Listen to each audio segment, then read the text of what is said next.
In this video, I'm going to review my first Tissot on the channel. I've actually owned this watch quite a while that I'm going to show you. This is the box it came in. I just wanted to point out a couple of things. I think it's kind of cool that they give you all the original, or all the old Tissot logos that have existed throughout the about 170 years. They give you the dates of when they were used and all that, so I think it's a nice little touch there. Let's just go ahead and open this. This nice red box. I like that, you know, it's this box is not pretentious in any way. It's just, you know, it gets the job done. I do like that it's they note that the box is completely recyclable, so it's this is a sustainable box, which is cool. Yeah, this is a Tissot Luxury and has the Powermatic 80, and this is the silver version. And there you can see the reference number, which is quite long, and I won't bore you with that. It'll be in the description. Turn it around, and there it is. Another cool little thing. You got a little fold out there, which is nice.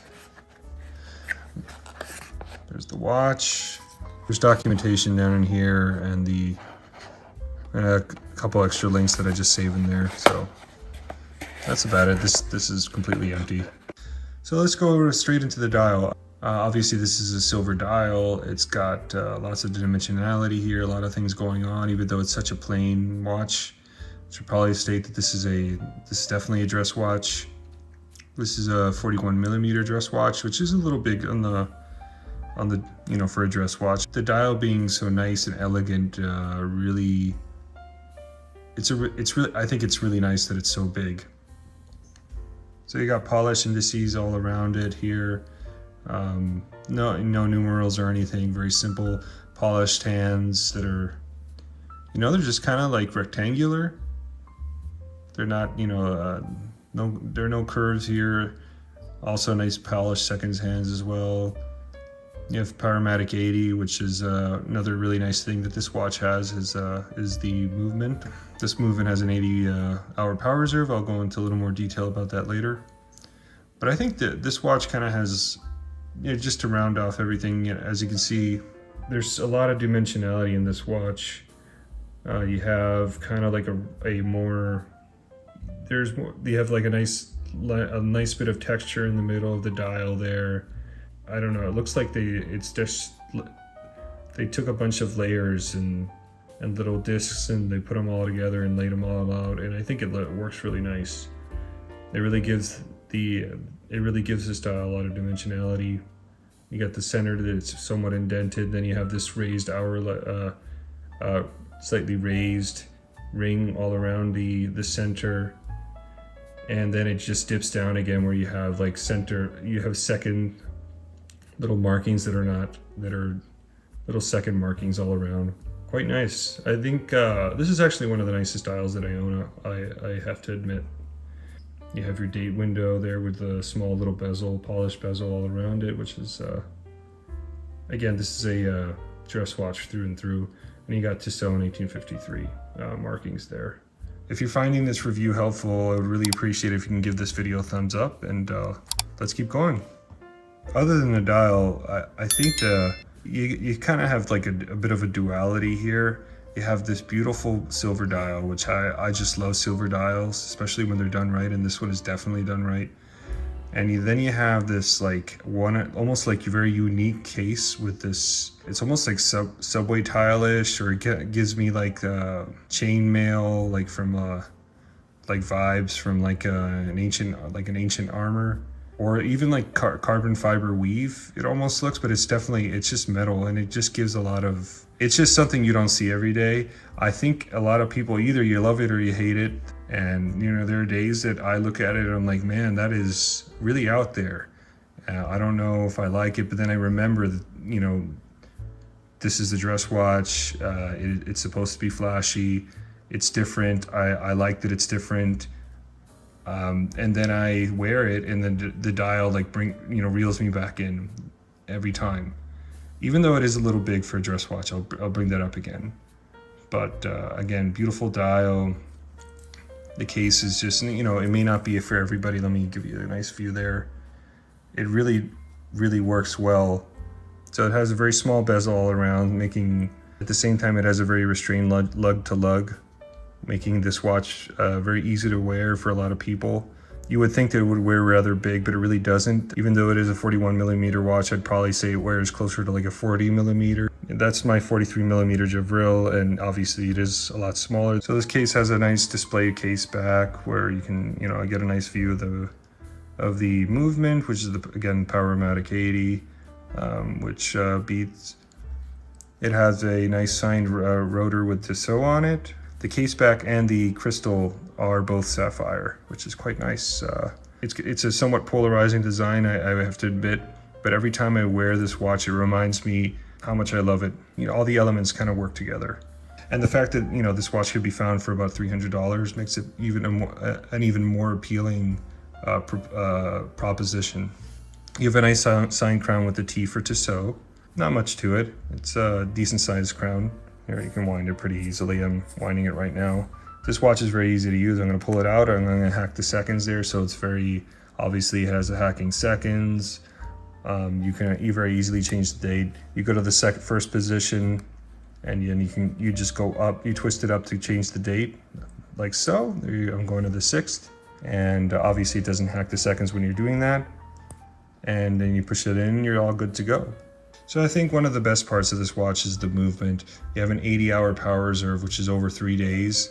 So you could wear this you can wear it, have it fully wound on a Friday, and not wear it until Tuesday morning, and it would still be ticking. And I can attest that it really does last that long.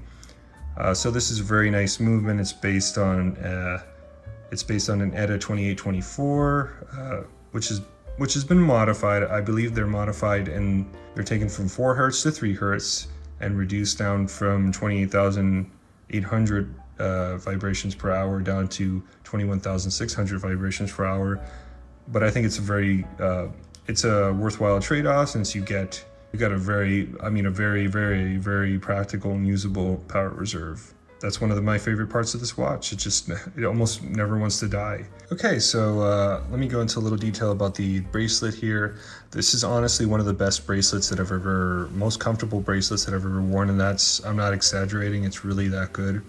I think it has something to do with the links are very tight, and there isn't very, I'm shaking it and you can barely hear it. It's just a very tight bracelet. Also making it very, very good if you have like a slightly hairier wrist than like I do. Doesn't catch hair at all, pretty much. So again, it's mostly brushed, but it has a nice, it has one polished link, very, very thin polished link running down the middle. It has a butterfly clasp, which is milled. Again, it's a dress watch, but you do have that hidden clasp look, and it's very easily released with the 2 little buttons. It's very simple, very easy to use. Very elegant design. A lot of people don't like the butterfly, but it really doesn't bother me at all, especially when considering how much I paid for this watch. I'll take it over a stamp deployment clasp any day.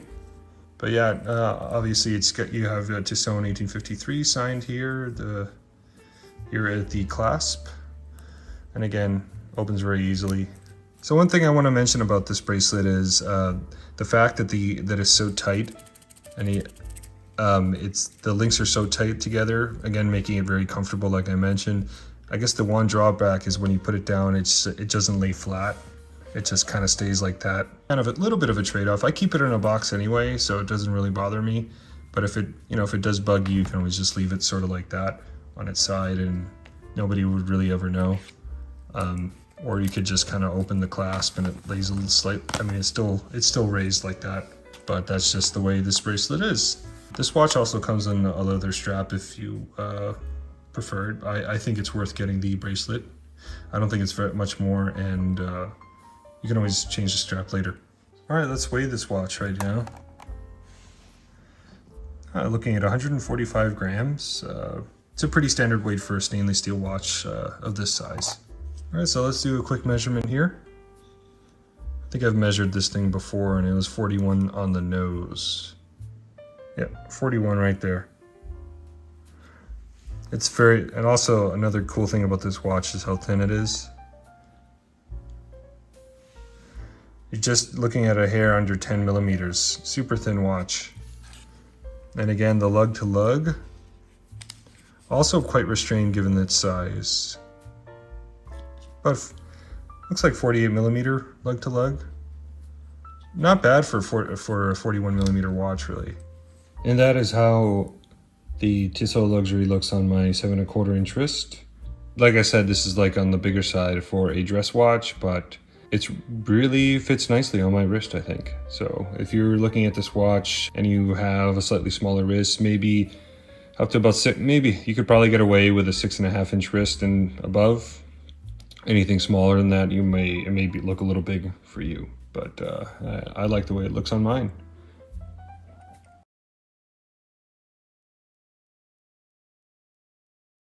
For my final thoughts on this watch, I was basically looking at buying a Tissot for a while, and I was just perusing what was available. Again, I wasn't looking to spend a ton of money.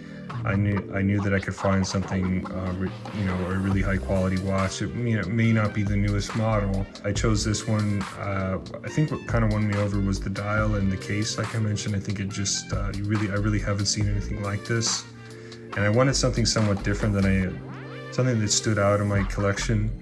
And that's all I'm going to say. If you're looking for a watch that sticks out, this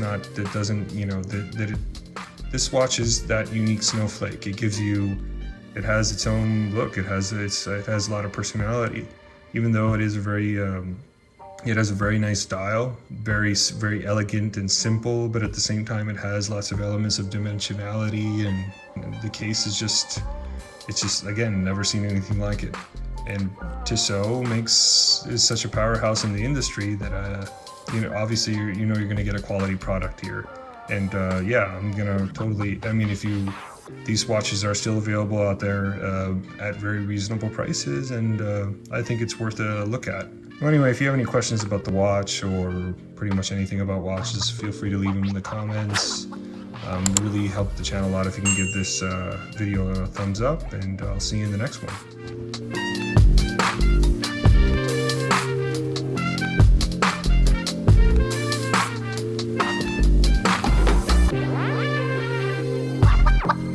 Oh.